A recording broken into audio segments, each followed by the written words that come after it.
the chameleon and can immerse herself in any kind of, I've seen her hanging out with homeless people on the street and the most high-end fancy event that she can discuss her work and speak and it's like she mixes in all of them. But personally for me, she's an inspiration as an artist and as a fellow woman collaborator. So I see a lot of ladies in the crowd, not to say, nothing about the men's, but it's really important for us to support each other. So just for me, that's one thing personally that I'd like to say about her, and I really look forward to hearing her talk today. So check out the rest of the Jayme, come on now.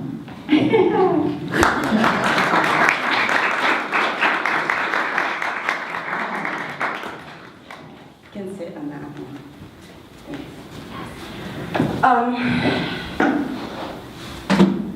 I see you trying to hide my notes, but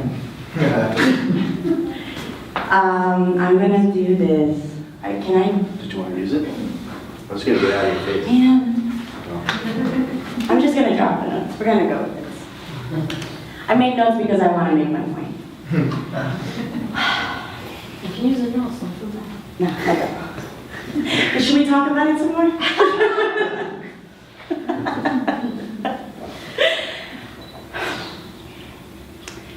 Every morning when we wake up, we are resurrected by little deaths we call sleep, according to Judaism.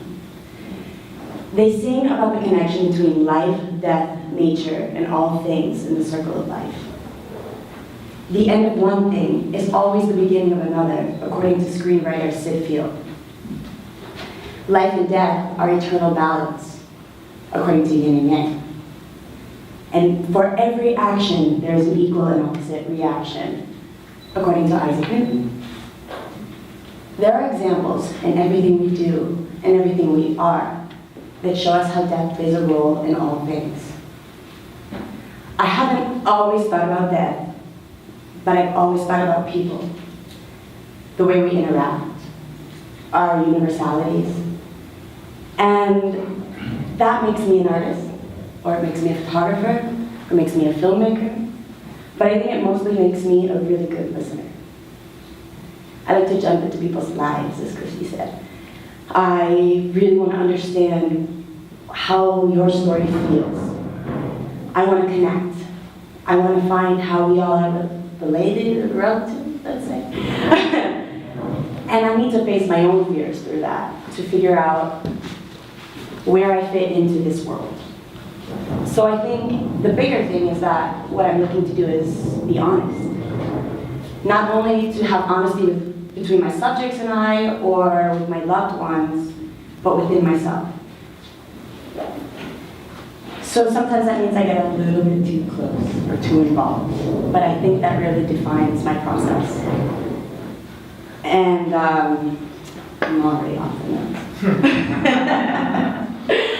What I want to say is I think a big part of me became my grandmother's caretaker because of this need to understand. I needed to face her impending death with honesty. I needed to face her dementia. I felt like I was prescribing to my family's sort of code, this sweeping the seriousness under the table and disconnecting when I didn't really want to disconnect. I wanted to be with her. I wanted to have an honest relationship with Doris until the day she died. I needed to understand what she was going through, what her mother, who had had dementia before her, went through, and what my mother might face, or myself. This experience was not only about caring for my grandmother, it was about understanding her death. And it was a process of facing my fears. My grandma Doris took care of my great-grandma Gadzik when she had dementia.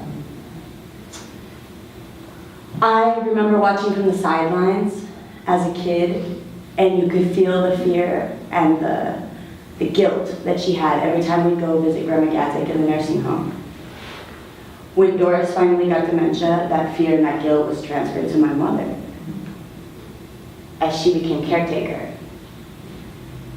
So I moved home for a while to help my mom, but I think it was really about all of us trying to keep Doris out of a nursing home as long as we could. But I really actually found it refreshing to be at home with my grandmother. I was a step removed from the pain because it wasn't my mother, but in this moment where I was still trying to figure out what I was going to be in life, it felt really good to be around somebody who just knew me. And Doris, because of the dementia, lived in the moment. Everything she did was like she was on a mission, from picking leaves out of the pool or specks of dirt on the ground to walking her dog obsessively and calling him her son. She was ever present.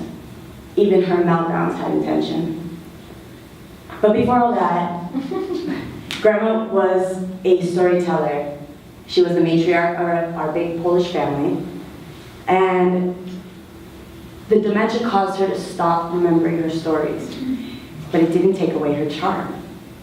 Everybody loved her, from the hairdresser to the exercise class that she didn't want to be at. So she was forced to live in the moment because of her disease. But for that year that I lived with her, I lived in the moment too.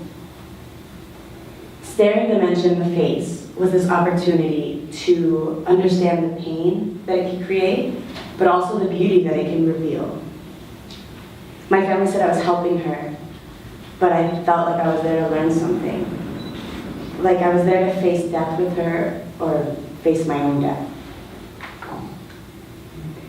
In the end, when I was ready to, before I left, we decided she needed to move into assisted living. So to make the transition easier, I moved in too. We had a room with 2 twin beds. And at night when she'd wake up disoriented, she'd look over and see me, and she'd realize who I was and relax. So one night, while we were in our room, and I was laying in bed, I started thinking about how the disease had changed her. But not in the way my family was talking about. She wasn't gone, she wasn't lost. On the contrary, I felt like dementia had pulled away the armor of her ego to reveal her essence. It had taken away her words, but again, she was charming as fuck. She'd act like a sheepish girl trying to feed her pills to the dog under the table, and then another second she would be a frustrated old woman trying to figure out whether it was 5 a.m. or 5 p.m. But her eyes still told the stories that her words no longer could. I wondered that night if she feared death. I felt like my family feared it enough for her. And their fear was blocking them from seeing who she was. So while I was having this really beautiful experience, I felt like my family was understandably running for the hills. And I felt like this was this huge opportunity to learn a lesson. So lying there in bed that night, listening to Doris snore, I tried to figure out what the lesson was.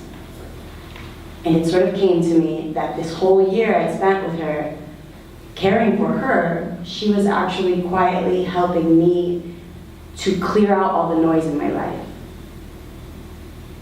and face death with honesty, face fear, and to learn how to face endings. This was the lesson.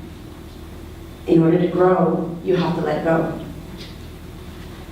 I realized I've been letting fear block me from learning lessons my entire life. And I was missing the point. Because the truth is, you don't have to be honest to face death. But in order to break through the fear and receive the lesson, you have to find that honest space within you, and that's the place where you can grow from. So Doris died this year, and I felt relief. For her, for my mom, for my whole family. I felt fulfilled, like I had faced death. I wasn't as scared. I was accepting change and coming to terms with life and death and inevitability. And I figured I learned the lesson and it was going to stick. And then life has this funny way of smacking you in the face to remind you that you know nothing about lessons. On a recent visit to my parents, I felt totally overwhelmed all of a sudden. My mom was in the kitchen cleaning, and my dad was working on a presentation he had to give. And they'd been bickering in the morning, and I just sat there thinking, God, they're so stubborn. Just like Doris. Just like me. And I was seeing myself in them, and then I was really overwhelmed because I felt like there was this inevitability of lineage that I had no control over.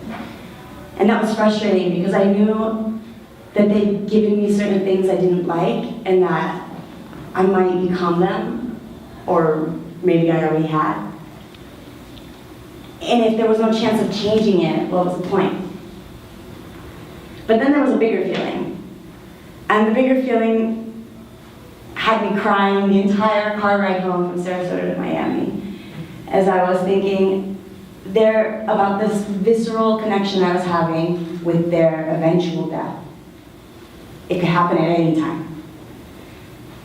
I thought about death all the time with Doris, and I thought I had accepted that my parents wouldn't live forever. But here we are months later, and I'm all choked up that I can't even breathe. I'd forgotten all Grandma's lessons. Clarity, honesty, it was all gone, and I was just reacting. I was watching my parents settle into their third act and realizing that eventually I would have to take on new roles in my family. That they wouldn't always be a phone call away to tell me it was going to be okay. I understood in theory that nothing lasts forever, but here I was melting down over an ending. It's hard not to hold on tight to the things that are most important to us. It's hard not to want relationships with our parents because it was my story. You see, 10 years ago, I went to Colombia and met my husband, Andres. We got married within the year because we wanted to do a visa that could bring him here while I finished school. But the visa was denied. So that started a very long fight with costly lawyers, therapists who were trying to prove the merit of our love, and an immigration system that seemed to want us to fail. And you see, Andres had overstayed a visa before we met, and he had a 10-year ban from re-entry in the US. I'm an American, so we thought we could fight that. But the visa and then the waiver were denied. So I moved to Colombia. And that's when I learned that visiting Colombia and living in Colombia are totally different experiences. I really struggled to find myself and find work and make a marriage work that was sort of a couple years in, but also just starting. And I eventually gave up and moved back. But we didn't split up. We stayed together in this limbo of love, waiting for the ban to end. So I would tell my story and people would say, "Oh, that's unbelievable, that's shocking, you're American, you have rights." And I had felt that sense of entitlement for my entire life until I had to go through this immigration process, which made me feel voiceless. I realized and I saw how little rights matter when a system's broken. I felt helpless and empty, and it was just taking over me. And I didn't know what else to do, so I started to photograph us and our story. And at first it was just to keep my mind busy, but then it started to feel like I was doing our love some sort of justice. And then the project evolved into 6 Degrees of Immigration. It was a photo series of my story, and then other stories. Stories of friends, and stories of people I cared about. Stories that were more about human spirit than human status. I was really proud to see the work taking shape, but it wasn't making me face the limbo that I was trying to avoid. So I decided to make a film about what it means when government policy defines your love life.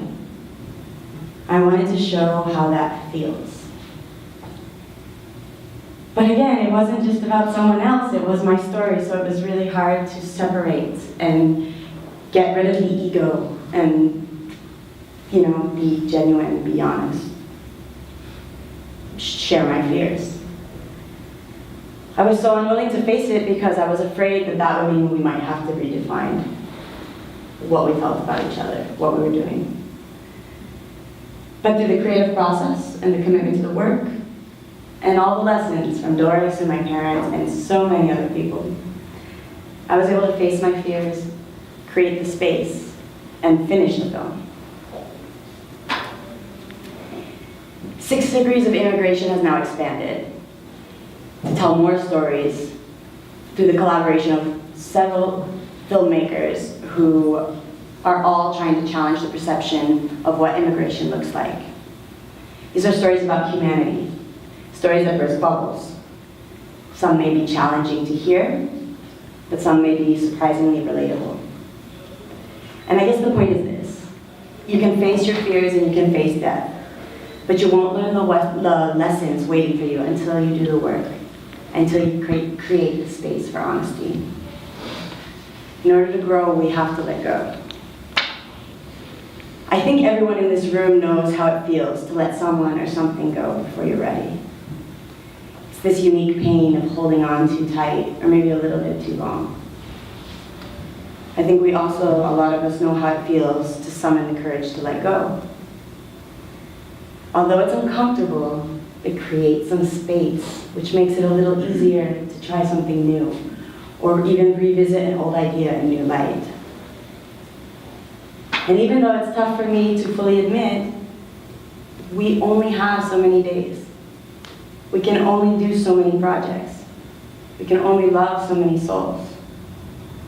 But I hope you know that's okay. So today, I hope this talk inspires you to face your fears, to face death, or whatever ending is lingering in your life, and let go, or let it die if it's time. Because the space created is your space to grow. It's your space for peace, and it's your space for something new. And my friends just walked through the door last minute. So, if it's cool, I'd like to show you the film.